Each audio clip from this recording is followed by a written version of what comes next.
Hai semua dan selamat datang. Hari ini kita nak mulakan satu perjalanan yang agak istimewa. Dari hutan-hutan yang kita kenal di bumi, kita akan terbang jauh ke angkasa lepas. Soalannya nampak macam mudah je. Adakah kayu hanya wujud di bumi? Tapi percayalah, jawapan dia bukan sekadar ya atau tidak. Untuk jawab soalan ni, kita kena selam dalam biologi, kita kena patah balik berjuta-juta tahun dalam sejarah planet kita, dan kita juga kena fikirkan soalan-soalan paling besar tentang pencarian hidupan di luar sana. Jadi bersedialah, sebab kupasan kali ini mungkin akan ubah cara anda pandang sebatang pokok. Jadi jom kita fikir sekejap. Kayu ada di mana-mana sekeliling kita kan? Kerusi kita duduk, meja kita guna, pensel yang kita tulis, semua tu. Benda ni dah jadi sebahagian dari hidup kita, sampaikan kita jarang berhenti dan fikir, dari mana datangnya kayu ni sebenarnya? Dan adakah ia sesuatu yang hanya ada di planet kita? Bahan yang hebat ni, kuat tapi ringan, boleh dibentuk, boleh dibakar. Adakah ia satu keajaiban yang hanya untuk bumi? Atau kalau kita boleh pergi ke planet lain yang jauh tu, adakah kita mungkin akan jumpa hutan-hutan alien dengan pokok-pokok pelik tumbuh bawah langit yang berbeza warna? Inilah misteri besar yang kita nak cuba rungkai sama-sama. Baiklah, sebelum kita lancarkan roket imajinasi kita ke angkasa lepas, kita kena buat satu benda yang sangat-sangat penting dalam sains. Kita kena pastikan kita semua faham benda yang sama bila kita sebut perkataan kayu. Mungkin dengar macam remeh kan? Tapi sebenarnya, jawapan kepada soalan besar tadi itu 100% bergantung pada definisi ni. Adakah kayu tu merujuk kepada apa-apa je benda keras dari tumbuhan? Atau adakah ia sesuatu yang lebih spesifik? Seperti yang kita akan nampak nanti, untuk cari kayu ke alam semesta, kita kena betul-betul faham dulu apa itu kayu dari sudut biologi kat sini di bumi. Percayalah, ia tak semudah yang kita sangka. Okey, dari sudut sains, bila ahli botani cakap pasal kayu, diorang bukan maksudkan apa-apa benda keras dari pokok. Diorang merujuk kepada sesuatu yang sangat spesifik, silem sekunder. Jom kita pecahkan istilah ni. Silem tu, bayangkan dia macam sistem pipe dalam pokok. Satu rangkaian tiub-tiub halus yang angkut air dan nutrien dari akar naik sampai ke daun. Sekunder pula merujuk kepada pertumbuhan yang buat batang pokok tu jadi makin tebal, makin lebar, tahun demi tahun. Jadi senang cerita, silem sekunder ni ada dua kerja utama yang super penting. Pertama, dia adalah lebuh raya air untuk pokok. Kedua, dia bertindak macam tulang belakang bagi sokongan supaya pokok tu boleh tumbuh tinggi dan tegap lawan pokok lain untuk dapat cahaya matahari.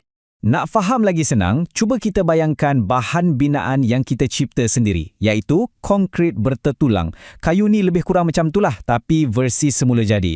Ia satu komposit yang genius, ada dua komponen utama. Di satu pihak, kita ada serat selulosa. Anggap je benda ni macam kabel-kabel keluli yang sangat halus, sangat kuat bila ditarik dan fleksibel. Di pihak lain pula, kita ada lignin. Lignin ni pula macam simen atau gam yang sangat keras dan kalis air. Dia isi semua ruang kosong antara kabel selulosa tu, ikat semua sekali jadi satu dan bagi ketegaran. Gabungan ajaib antara kabel fleksibel selulosa dengan simen keras lignin inilah yang bagi kayu sifat-sifat unik yang kita tahu tu.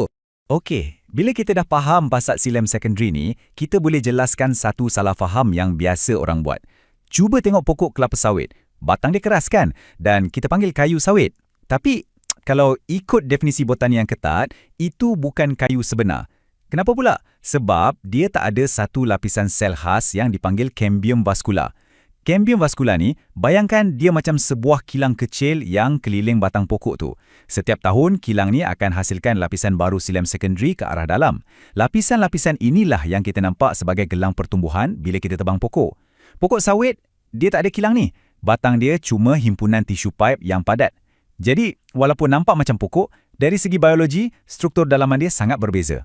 Jadi, sekarang kita dah faham apa itu kayu dari segi biologi. Soalannya sekarang, macam mana pula bahan yang kompleks dan hebat ni boleh wujud kat bumi?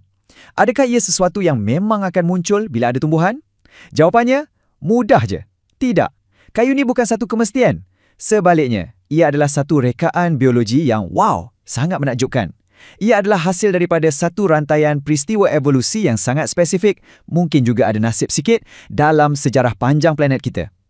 Okey, jom kita tengok timeline dia. Perjalanan ni bermula kira-kira 470 juta tahun dulu. Cuba bayangkan dunia masa tu, lain gila.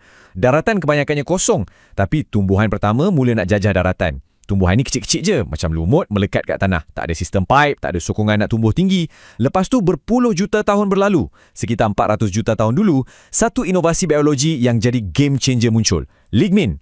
Tiba-tiba, tumbuhan ada bahan untuk bina badan yang lebih kuat, lebih keras, lebih tinggi. Ini mencetuskan satu perlumbaan ke langit. Akhirnya, 385 juta tahun dulu, kemuncaknya tiba. Hutan sebenar yang pertama muncul di muka bumi dengan pokok-pokok gergasi. Dan ini bukan setakat ubah biologi je. Ia ubah segalanya tentang planet kita. Iklim, atmosfera dan geologi untuk selama-lamanya. Yang ni sangat menarik. Ada satu episod pelik dalam sejarah bumi yang saintis panggil masalah lignin. Kayu masa tu kan benda baru, kuat gila dengan lignin dia, sampaikan tak ada apa pun yang boleh makan dia. Tak ada kulat, tak ada bakteria yang ada alat untuk uraikan kayu tu. Apa jadi? Bila pokok-pokok gergasi ni mati, dia tak reput macam pokok sekarang. Cuba bayangkan, pokok tumbang tapi tak reput. Dia cuma terkumpul je, berlapis-lapis selama berjuta-juta tahun. Semua kayu ni akhirnya tertimbus bawah tanah.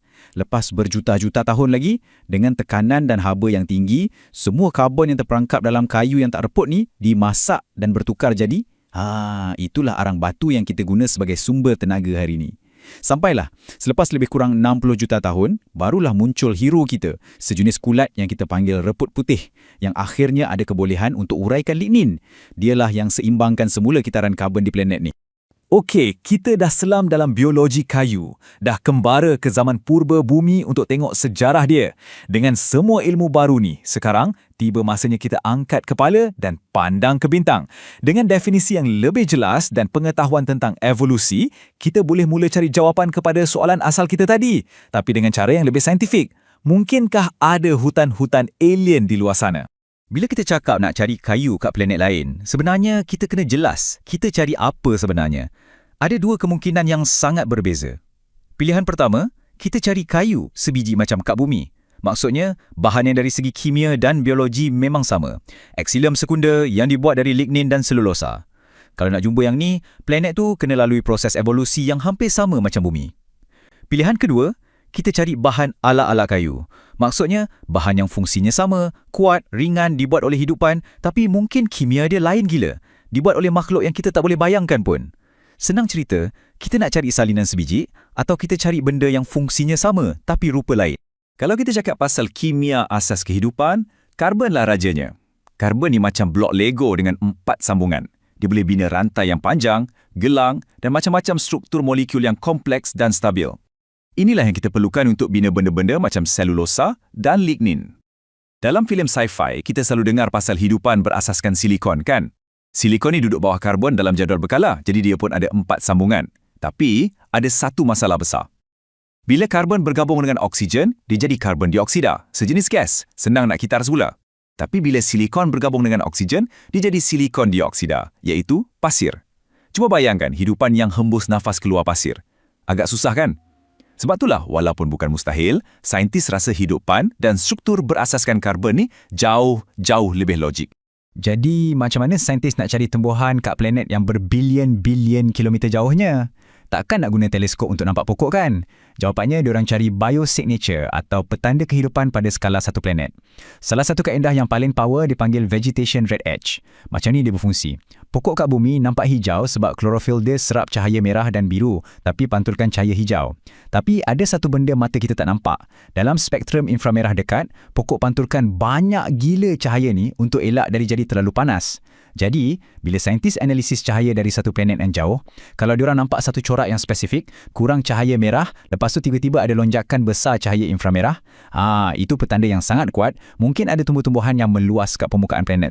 Dan cara mencari corak macam ni, bukan cari pokok sebiji-sebiji. Ini menunjukkan satu prinsip yang sangat penting dalam sains. Kita tak boleh terlalu earth-centric. Maksudnya, kita tak boleh anggap semua benda kat luar sana mesti sama macam kat bumi. Itu satu kesilapan besar. Kehidupan mungkin wujud dalam bentuk yang kita tak boleh bayangkan langsung, guna kimia yang lain.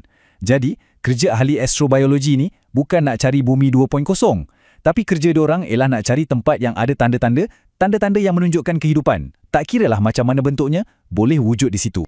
Okey, kita dah cover banyak benda. Biologi kayu, sejarah evolusi dia di bumi dan cara saintis cari hidupan kat planet lain. Sekarang, jom kita kumpulkan semua maklumat ni dan kita buat satu kesimpulan, satu jawapan akhir yang jelas dan berasaskan sains. Jadi, balik kepada soalan asal kita. Adakah kayu hanya wujud di bumi? Jawapan yang paling jujur, paling tepat berdasarkan semua bukti yang kita ada setakat hari ini ialah ya. Sehingga kini, setiap cebis kayu yang pernah kita jumpa dan sahkan, setiap pokok yang pernah kita kaji, semuanya berasal dari planet Bumi. Walaupun kita dah hantar macam-macam prop ke planet lain dan dah tengok beribu-ribu planet jauh, kita masih belum jumpa satu pun bukti kukuh tentang kewujudan kayu di tempat lain dalam alam semesta ni. Jadi, apa yang kita boleh simpulkan? Ada 3 benda penting kat sini. Pertama, bukti yang kita ada sekarang mengesahkan yang kayu seperti yang kita kenal ni memang produk special dari sejarah evolusi planet Bumi. Ia bukan bahan biasa. Kedua, ini tak bermakna langsung tak ada bahan ala-ala kayu kat tempat lain. Sains anggap ia mungkin. Mungkin ada hidupan lain yang hasilkan bahan binaan sendiri, tapi kimia dia mungkin lain gila dari kayu kita. Dan ketiga, yang ni paling penting dalam sains, tiada bukti tak sama dengan bukti tiada. Maksudnya, hanya kerana kita belum jumpa, tak bermakna benda tu tak wujud. Tapi, pada masa yang sama, kita tak boleh syok sendiri dan anggap benda tu wujud tanpa sebarang bukti. Kadang-kadang, kita tak sedar betapa pentingnya sesuatu benda tu sehinggalah kita tengok nilainya. Cuba tengok nombor ni. Lebih $1 trilion. Itulah anggaran sumbangan hutan kepada ekonomi dunia setiap tahun. Tapi nilai kayu ni jauh lebih dari sekadar duit. Fikirkanlah sejarah kita. Manusia belajar kontrol api, kebanyakannya guna kayu. Kita bina kapal dari kayu untuk teroka dunia. Kita cipta kertas dari kayu untuk simpan dan sebar ilmu. Kayu ni bukan sekadar bahan biologi. Ia adalah salah satu tiang asas yang membina tamadun manusia. Okey, sebelum kita habis, saya nak tinggalkan satu soalan terakhir untuk anda fikirkan. Soalan ni lebih kepada imajinasi. Lepas kita faham betapa pentingnya kayu untuk kita, cuba bayangkan ini. Sebuah tamadun alien yang bijak, tapi dunia diorang tak ada kayu atau bahan yang macam kayu. Tak ada sumber binaan yang senang dapat, kuat, ringan dan boleh dibakar. Macam mana agaknya rupa dunia diorang, teknologi diorang, sejarah diorang. Bila fikir macam tu, barulah kita sedar betapa nasib kita di bumi ni berkait rapat dengan kewujudan pokok. Fikir-fikirkanlah. Terima kasih kerana bersama saya hari ini.